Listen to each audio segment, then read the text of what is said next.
He saw a young black woman in a hoodie and sweats. To him, she looked like nobody. Like a target. Like someone he could bully, humiliate, and destroy without consequences. So he did something unthinkable. Something that would end his career, his freedom, and his entire future in less than 24 hours.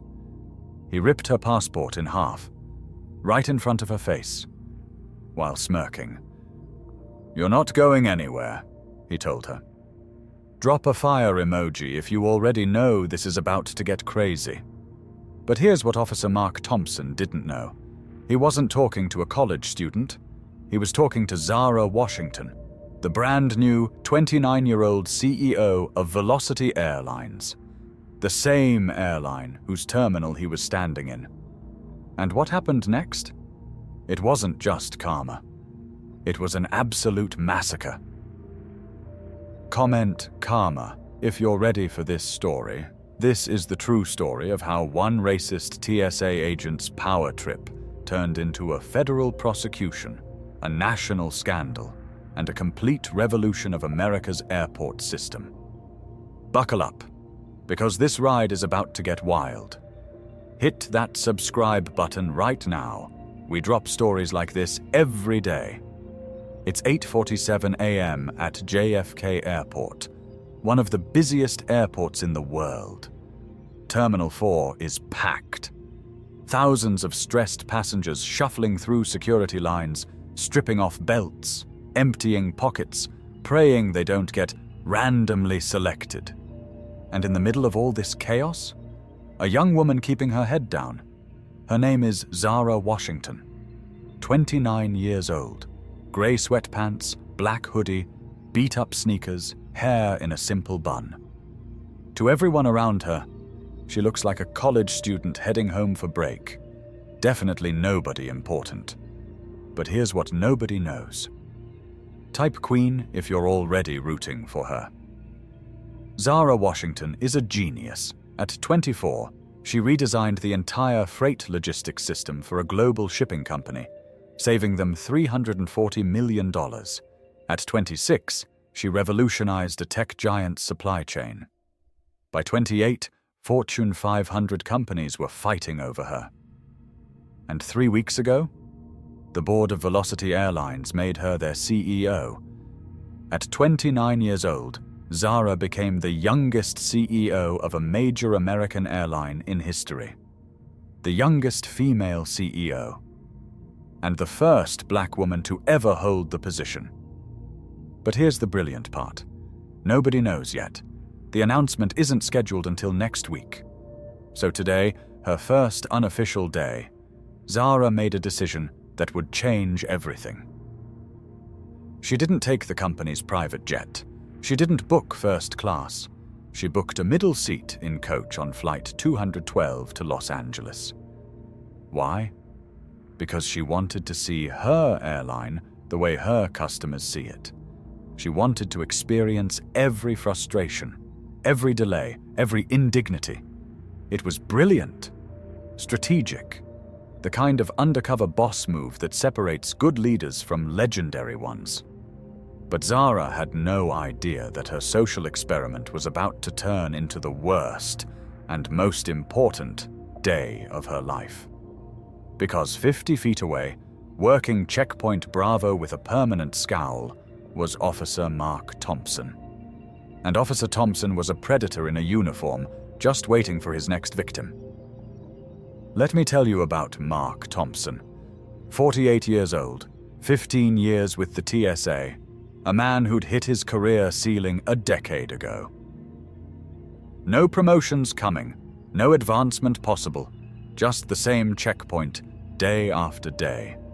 And it had made him bitter. Mark Thompson was the kind of man who needed power to feel like a man. And the only power he had was that little TSA badge. That badge was his throne, his kingdom, and he loved making people squirm. Watch him work. An elderly couple confused about liquid rules? Thompson snaps at them. "Liquid's in the bag. Can you read?" A nervous flyer makes a mistake. He humiliates them. a young mother struggling with a stroller. He glares at her until she's almost in tears. This was his power. This was how he mattered. We all know someone like this. Comment power trip. And then he saw her. Zara Washington, standing in line, hood up, headphones in, looking at her phone. Young. Black. Dressed like she just rolled out of bed. And in Mark Thompson's tiny, racist, power-drunk brain, she was perfect. He smiled. Not a kind smile. A predator's smile. Next! Zara placed her backpack in the bin and walked through the scanner. Clean. She reached for her belongings. You, over here. Secondary screening. Zara sighed internally. She knew this dance. She'd been randomly selected her entire life. The price of being young and black in America. If you've been randomly selected, comment, me too? And then Thompson made her wait. 5 minutes, 10 minutes. Her flight boarding in 30. Thompson and another officer chatted, laughing, deliberately ignoring her. This was part of the game. The power was in the waiting. Finally, Thompson ambled over, snapping latex gloves. All right, let's see it. Passport? Zara handed him her passport. Official U.S. passport, navy blue. Issued 3 months ago. Thompson snatched it, opened it, stared at the photo. The woman in the photo was CEO Zara Washington. Professional headshot, sharp blazer, styled hair, confident expression. Someone who ran boardrooms and made million-dollar decisions. Thompson looked from the photo to the woman in the hoodie, and in his prejudiced mind, it didn't compute. This you? He asked, voice dripping with disbelief. Yes, it is, Zara said calmly. Don't look like you, Thompson said. Where are you headed? Los Angeles. Business or pleasure? Business, Thompson laughed. A short, ugly bark. Business? In that? He gestured at her sweatsuit like it was evidence of a crime. Zara's patience began to thin. My attire is not your concern, officer. Is there a problem with my documentation? Oh, Thompson hated that. He hated the calm. The confidence, that she wasn't scared of him. There might be, Thompson said, bending the passport. This laminate's peeling. Common sign of a counterfeit. Zara knew the laminate was fine. He was making it peel. He was damaging it on purpose. Officer, you are damaging my passport. That is federal property. I'm inspecting it. Thompson shot back, voice rising. He leaned in close, voice dropping to a menacing whisper. You people come in here with these fake IDs. Where'd you really get this? Zara's blood ran cold. I am an American citizen. That is my legal identification. I know my rights. Get your supervisor.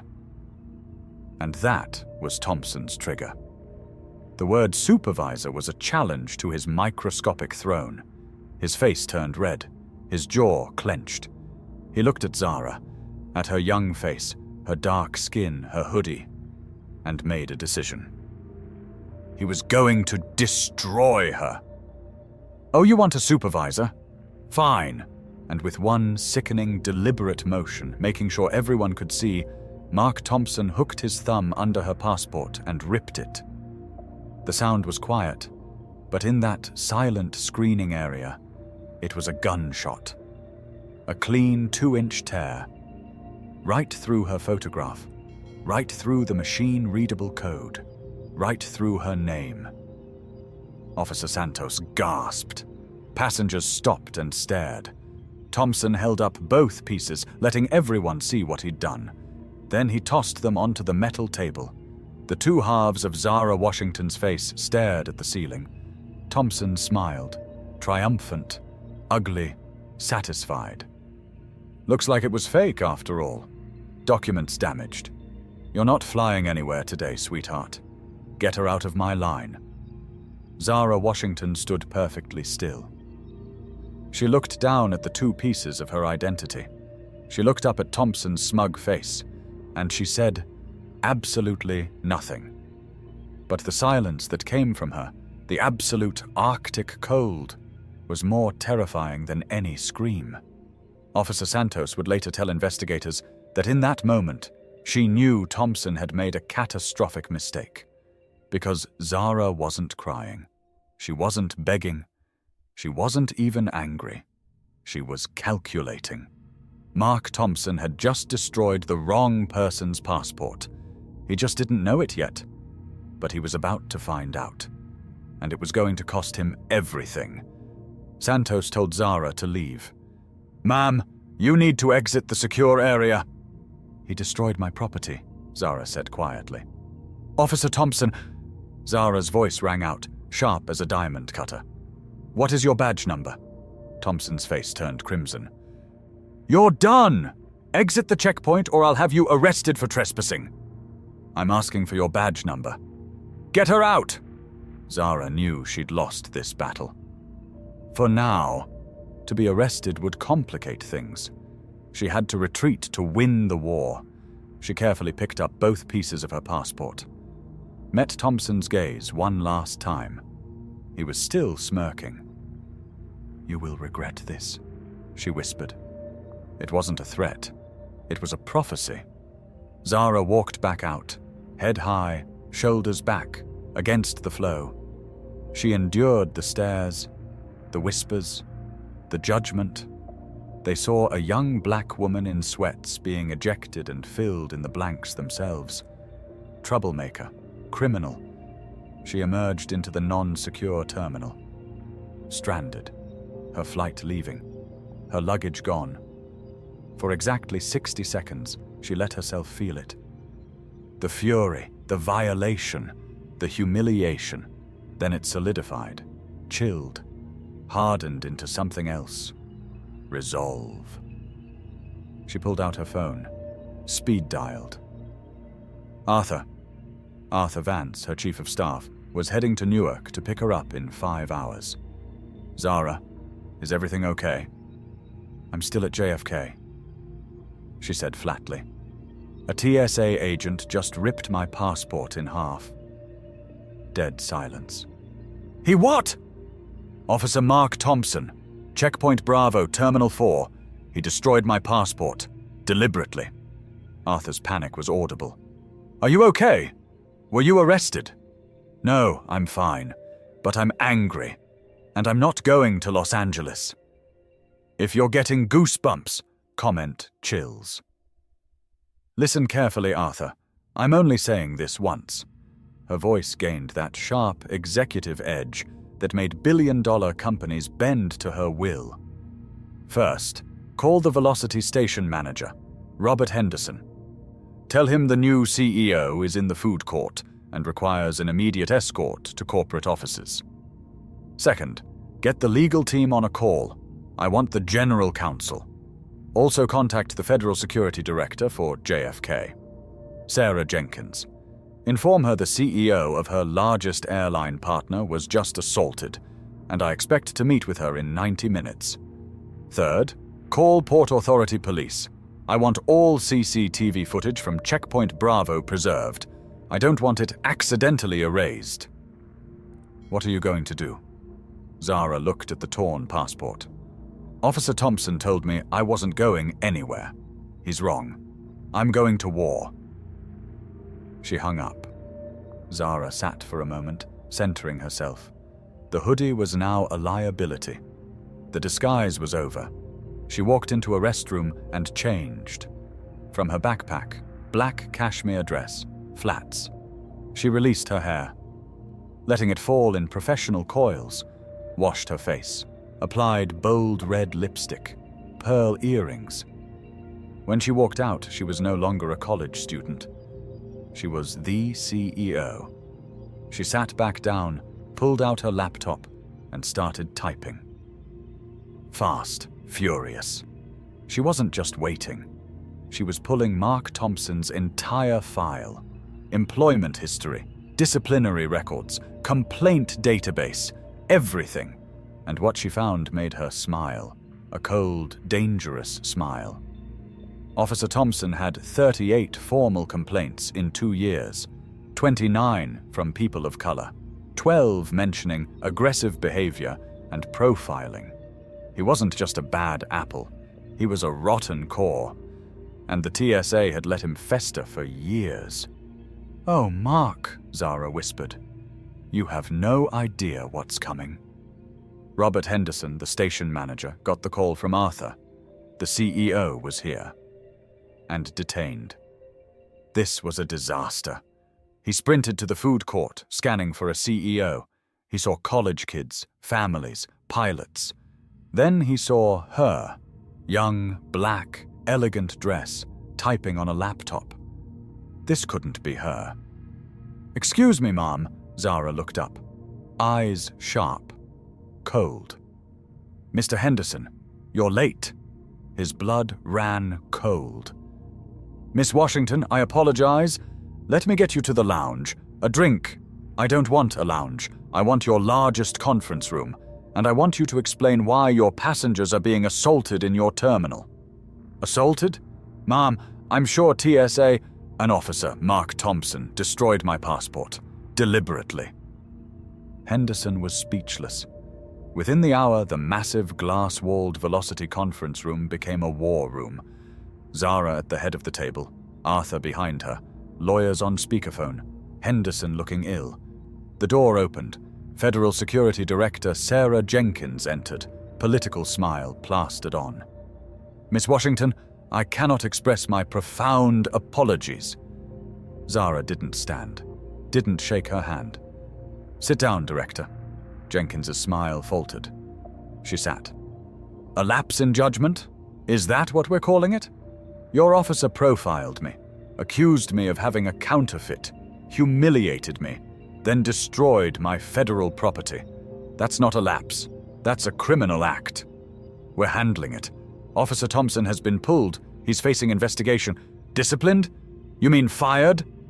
There are union processes. I understand Velocity is your largest partner. I understand our lease renewal is next year, and I understand my legal team is drawing up a lawsuit that will make your budget look like pocket change. So, let's skip the speeches." Jenkins swallowed hard. "What do you want?" "First, CCTV footage. Second, I want to see Officer Thompson. Here, now." "That's not appropriate. I'm not asking. Or my next call is to the Secretary of Homeland Security. I have her personal number from the President's Tech Advisory Board. Your call." Jenkins went pale. "Get him. Bring Thompson here." The door opened. Supervisor Diaz entered, terrified. Then came Thompson. He was no longer the arrogant tyrant, face blotchy, slick with sweat, hands shaking. When he saw Zara at the head of that table, elegant, powerful, his knees buckled. "Officer Thompson," Zara said softly, more terrifying than yelling. "Ma'am," he whispered hoarsely. "Come closer, stand at the end of the table." He shuffled forward like a condemned man. "This morning, you looked at me and saw what? A threat? A nobody? I was following procedure. But let's get to where you accused me of being aggressive. You were non-compliant. Was I?" Zara smiled coldly. "Director Jenkins, video can be unreliable without audio, don't you think?" She nodded to Arthur, who picked up a digital audio recorder. Thompson's eyes widened. He stared at it like a bomb. "Miss Washington records all interactions during research. Quality control. You can't. It's legal. One-party consent in New York." Arthur pressed play. The crystal-clear audio filled the room. Thompson. "This you?" Zara. "Yes, it is." Thompson. "Don't look like you." Thompson flinched. Thompson. "Business?" "In that." Zara. "My attire is not your concern." Thompson. "You people come in here with fake IDs." Jenkins whispered. "Oh God." Zara. "Get your supervisor." Thompson. "Oh, you want a supervisor? Fine." Then the sound. That sickening RIP. Thompson. "Looks like it was fake." You're not flying anywhere. Arthur pressed stop. Absolute silence. Thompson made a choking sound. Jenkins turned to him, fury replacing her political smile. You are a disgrace! He's a criminal. Zara finished. She stood, voice rising for the first time. He violated 18 U.S. Code Section 242, deprivation of rights under color of law. He used government authority to deprive me of my rights, property, and freedom based on my race. That carries a prison sentence. Thompson began to weep. Not dignified tears, terrified, hiccuping sobs. Please, I have a family, a mortgage, I was having a bad day. A bad day? Zara's voice exploded. Do you know how many bad days people like me endure from men like you? You didn't just ruin my flight. You tried to ruin my identity. You thought I was nobody. You thought you could get away with it. Thompson collapsed into a chair, sobbing. My life is over. Your life isn't over. You just have to build a new one, without a badge to hide behind. She turned to Jenkins. You are fired, Mr. Thompson. Terminated. Effective immediately. Yes, ma'am, Jenkins said. No, you start the proceedings, but I'm not stopping there.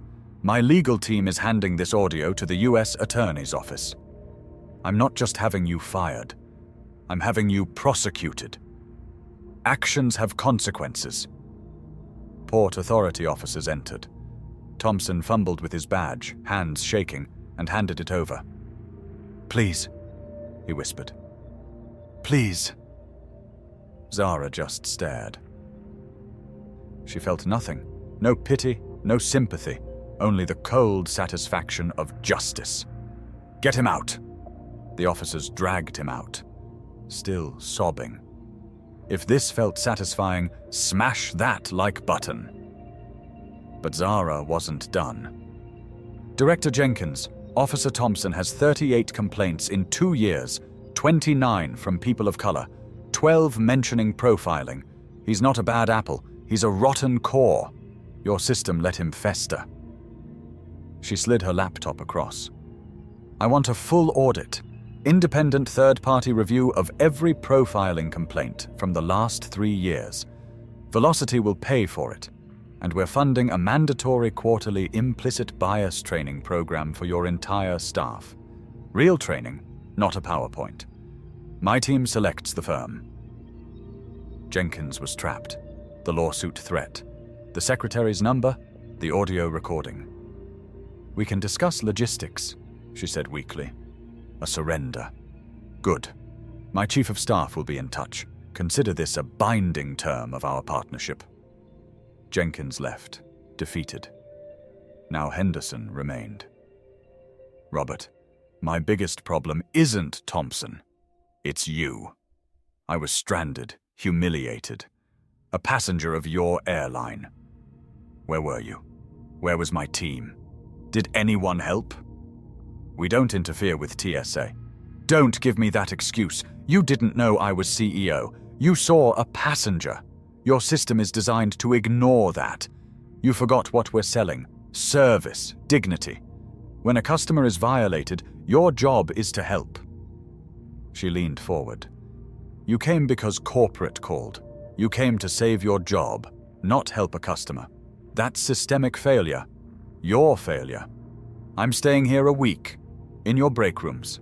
At your gates. You're starting with a very low score. Yes, ma'am. I'll fix it. You'd better. Now get me coffee. And find my luggage. By 4 p.m., the U.S. Attorney had the audio. The case went to Assistant U.S. Attorney Rebecca Torres, a slam-dunk civil rights case. Next morning, FBI agents arrested Thompson at his home. He was charged with federal civil rights violations. The audio was undeniable. Officer Santos testified against him. He pleaded guilty. Judge Patricia Monroe, who'd heard too many bad day excuses, sentenced him to 18 months in federal prison, plus 2 years supervised release.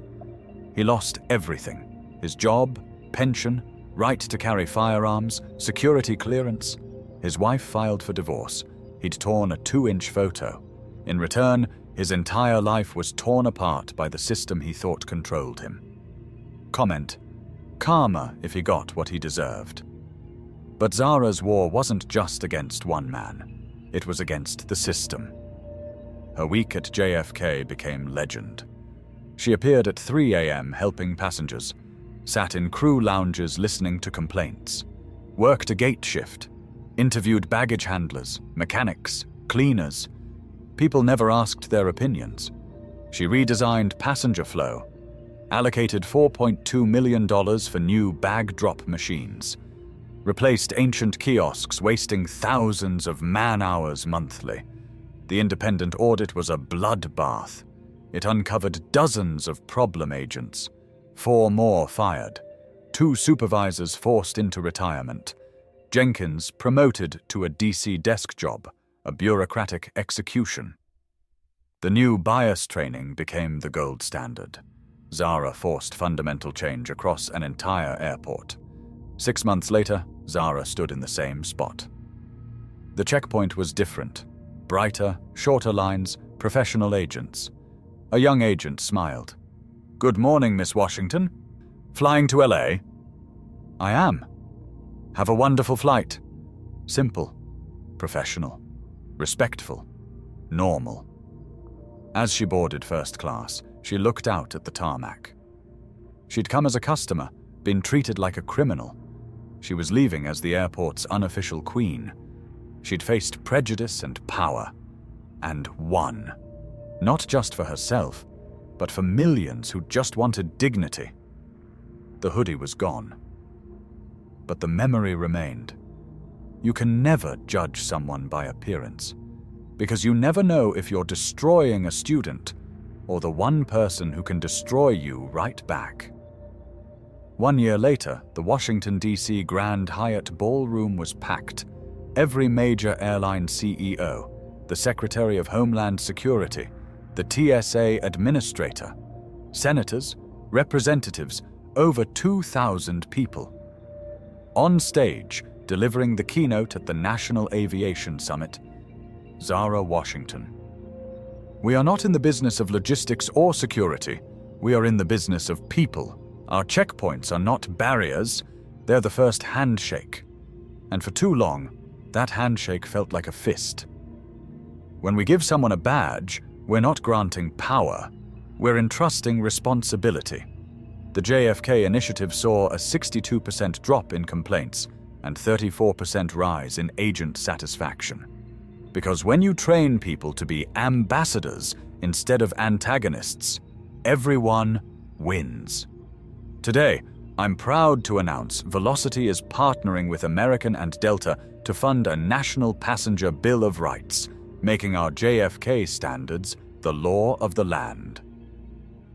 Standing ovation. The secretary grabbed her hand. "You turned a violation into a revolution." Zara nodded.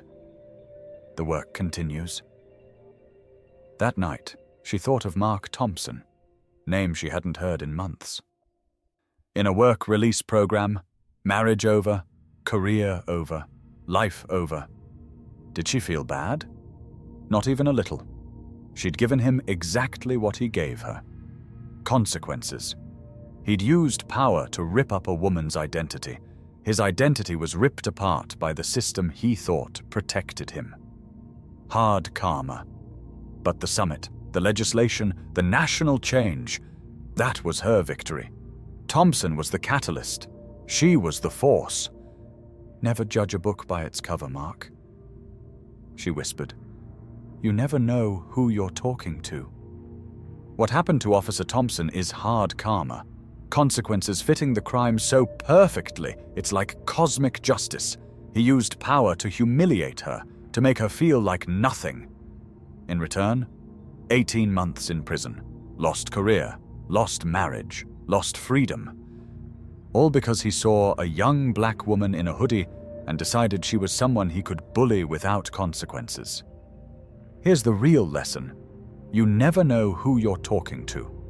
That person you underestimate, they might be the one person holding the keys to your entire future.